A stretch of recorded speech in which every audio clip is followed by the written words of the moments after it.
আরেকটা টপিক আছে পঞ্চম অধ্যায়। পঞ্চম অধ্যায় থেকে আপনাদের আমি একটু এর আগের ভিডিওতে আমরা বিএসটি এ পর্যন্ত পড়িয়েছি। আরেকটা টপিক হচ্ছে প্যাটেন্ট। প্যাটেন্ট হচ্ছে যখন কোনো নতুন আবিষ্কৃত পণ্যের উপর একজন ব্যক্তি তার অধিকার পাওয়ার জন্য সরকারের সাথে ওই ব্যক্তির যে চুক্তিপত্র হয়, দ্যাট মিনস ধরেন আপনি একটা পণ্য তৈরি করেছেন বা একটা সেটা হতে পারে যে কোনো একটা মেশিনারিজ তৈরি করেছেন, একটা পণ্য তৈরি করেছেন, কিংবা কোনো একটা এমন কিছু তৈরি করেছেন যেটা আপনার পূর্বে কেউ করেনি।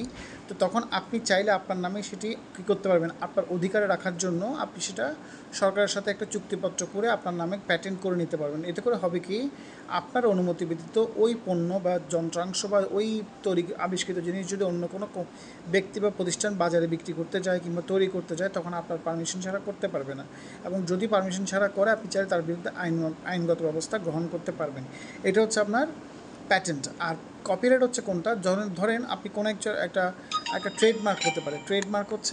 ট্রেডমার্ক জিনিসটা কি, ধরেন ট্রেডমার্ক হচ্ছে সাপোজ ধরেন আপনি একটা ফ্যাশন ডিজাইনিং প্রতিষ্ঠানের মালিক, ঠিক আছে? তাহলে আপনি যতগুলো ডিজাইন তৈরি করবেন, প্রত্যেকটা ডিজাইন কিন্তু আপনার জন্য একটা ট্রেডমার্ক, ঠিক আছে? মানে আপনার একটা ধরেন আপনার একটা প্রতিষ্ঠানের নাম আছে নীল নকশা, ঠিক আছে? এটা আপনার প্রতিষ্ঠানের নাম। তাহলে এই যে নীল নকশা নামটা আপনার আছে এবং ওই নামটা আপনি যে ডিজাইনে লিখেছেন, ডিজাইন করে, ওই ডিজাইনটাই হচ্ছে আপনার ট্রেডমার্ক। এখন ওই ডিজাইনে যেমন আপনি দেখবেন লোটোর সবগুলো প্রোডাক্টের ডিজাইন লোগোটা আছে সেম লোগো, মানে লোটো কোম্পানির যে লোগোটা আছে, লোটোর যতগুলো প্রোডাক্ট আছে সবগুলো প্রোডাক্ট ওরা সেমভাবে এটা লেখে। আর আপনি দূর থেকে দেখলে বুঝতে পারবেন এটা লোটোর প্রোডাক্ট।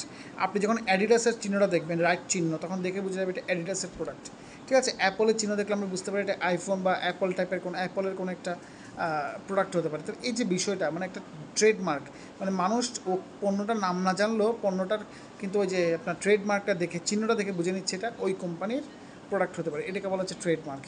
আর কপিরাইট হচ্ছে যখন আপনি কপিরাইট হচ্ছে কোনো একটা ছবি, ভাস্কর্য কিংবা ধরেন কোনো একটা বই আপনি লিখেছেন, সেই বইটা আপনি চাচ্ছেন যে আপনি ছাড়া আর কেউ প্রকাশ না করুক বা আপনি ছাড়া অন্য কেউ এটা নাম না দিক।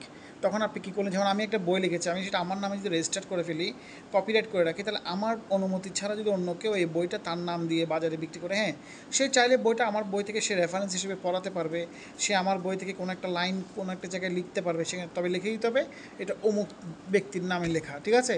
কিন্তু যদি সে আমার বইটাকে সে যদি তার নিজের বই দিয়ে বাজারে বিক্রি করে ফেলে, ঠিক আছে, তখন কিন্তু সেটা আমার জন্য একটা ক্ষতি হয়ে যাবে। তখন আমি চাইলে কিন্তু সেক্ষেত্রে কী করতে পারবো, আইনগত ব্যবস্থা গ্রহণ করতে পারবো। এটাকে বলা হচ্ছে কপিরাইট করা, ঠিক আছে? তো এই বিষয়গুলো একটু মাথায় রাখবেন। কপিরাইটের পর একটা বিষয় হচ্ছে ফ্র্যাঞ্চাইজি কাকে বলে? ফ্র্যাঞ্চাইজি তো খুবই বর্তমানে খুব জনপ্রিয় হচ্ছে আমাদের দেশে। ফ্র্যাঞ্চাইজি হচ্ছে বাইরের দেশের কোনো বড় একটি কোম্পানি যখন আমাদের দেশে এসে বিজনেস করার সুযোগ পায় বা বিজনেস করে, তখন সেটাকে বলে ফ্র্যাঞ্চাইজি বিজনেস। সাপোজ ধরো পিৎজা হাট একটা কোম্পানি আছে, সেই পিৎজা হাট কোম্পানিটা আমাদের দেশে এসে বিজনেস করবে, কিন্তু তার পক্ষে তার ফুল সেট আপ নিয়ে এখানে আসা তো সম্ভব না। তো বাংলাদেশের কোনো একটা ব্যবসায়ীর সাথে সে চুক্তিবদ্ধ হবে, সে বাংলাদেশের ওই ব্যবসায়ী পিৎজা হাটের নামটা ইউজ করবে এবং পিৎজা হাটের যাবতীয় যতগুলো মেনু থাকবে, যতগুলো রেসিপি থাকবে এবং প্রোডাক্টের যে গুণাবলী, মানে পিৎজা হাট আপনি যেরকম বিদেশে গেলে যেরকম খাবার পাবেন, আপনি বাংলাদেশের সেম প্রোডাক্টটাই পাবেন। শুধু পার্থক্যটা হচ্ছে আপনি বিদেশি খাবারটা আমার দেশে বসে পাচ্ছেন। অর্থাৎ এতে করে বাংলাদেশের সে ব্যবসায়ীর সাথে আপনার পিৎজা হাট কোম্পানির একটা চুক্তিপত্র হবে। ওই চুক্তির আলোকে দুজনের মধ্যে যেভাবে চুক্তি হবে, তারা সম্পদ থেকে শুরু করে মুনাফা এগুলো বন্টন করবে, ঠিক আছে? এই পদ্ধতিটাকে বলা হচ্ছে কী পদ্ধতি? আপনার ফ্র্যাঞ্চাইজি বিজনেস। এটা পৃথিবীর সব দেশে বর্তমানে খুব জনপ্রিয় হচ্ছে, কারণ এটার মাধ্যমে একটা দেশের বিজনেস অন্য দেশে গিয়ে প্রসারিত হওয়ার সুযোগ পায়, ঠিক আছে? এবং এতে করে কী হয়, বিজনেসের প্রসারণ মানে আপনার বৃদ্ধি ঘটে, সম্প্রসারিত হয়, ঠিক আছে? এবং আপনার বাইরের দেশের প্রোডাক্টটা আমার দেশে বসে আমরা গ্রহণ করার সুযোগ পাচ্ছি, ঠিক আছে? এই জন্য এটাকে বলা হচ্ছে ফ্র্যাঞ্চাইজি বিজনেস।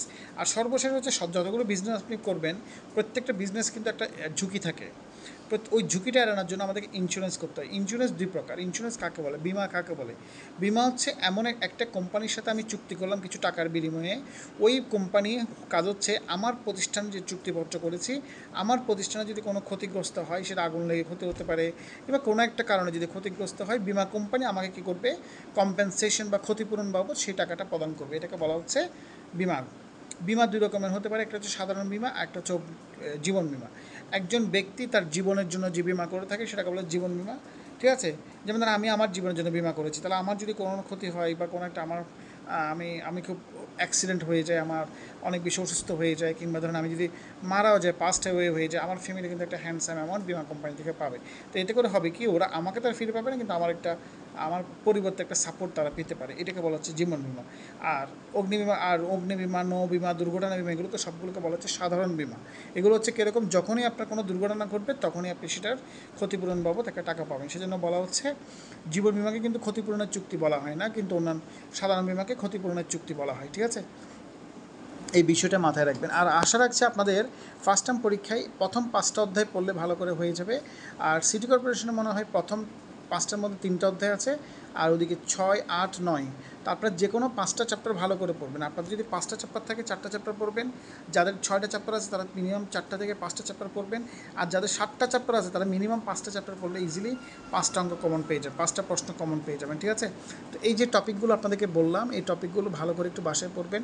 আমি প্রত্যেকটা চ্যাপ্টারের যে টপিকগুলো আপনাদেরকে বলেছি, এই টপিকগুলোর বাইরে কিন্তু কোনো প্রশ্ন আসবে না, এটা আপনি নিশ্চিত থাকেন। এখন এগুলো আপনি ভালো করে একটু টপিকগুলো বাসায় পড়েন।